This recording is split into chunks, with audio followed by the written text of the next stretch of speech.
राजधानी का जंतर मंतर जो पिछले कई सप्ताह तक छात्र आंदोलन का केंद्र बना रहा, एक बार फिर सुर्खियों में है। आंदोलन भले समाप्त हो चुका हो, लेकिन उसके बाद की सियासी हलचल और पुलिस की सख्त तैयारियों ने ये संकेत दे दिया है कि मामला अभी पूरी तरह शांत नहीं हुआ है।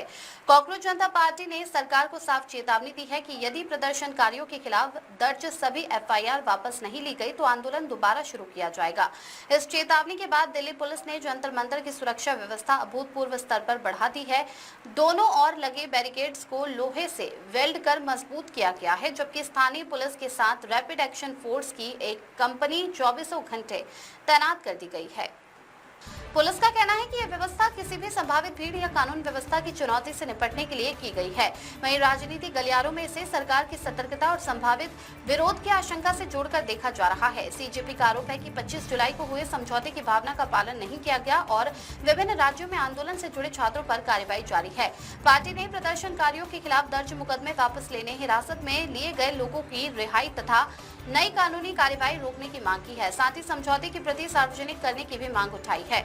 आंदोलन को कानूनी मजबूती देने के लिए सीजेपी ने देश भर के प्रदर्शनकारियों की सहायता हेतु राष्ट्रीय लीगल एड सेल बनाने और साक्षी नाम से ऑनलाइन साक्ष्य संग्रह मंच शुरू करने की घोषणा की है।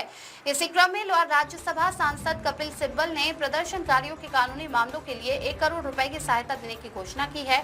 उधर आंदोलन के संस्थापक अभिजीत दिवके ने घर लौटने के बाद कहा कि उनकी लड़ाई किसी व्यक्ति के खिलाफ नहीं बल्कि छात्रों के भविष्य के लिए है। उन्होंने सरकार से छात्रों के खिलाफ कार्रवाई रोकने की अपील करते हुए कहा कि छात्र आतंकवादी नहीं, देश का भविष्य है। अब सबसे बड़ा सवाल यह है कि क्या सरकार और आंदोलनकारी फिर बातचीत की मेज पर लौटेंगे या जंतर मंतर एक बार फिर नारों, पोस्टरों और हजारों छात्रों की आवाज से गूंजता है। फिलहाल बैरिकेड्स मजबूत है, कड़ी सुरक्षा है और राजनीतिक तापमान लगातार बढ़ता हुआ दिखाई दे रहा है।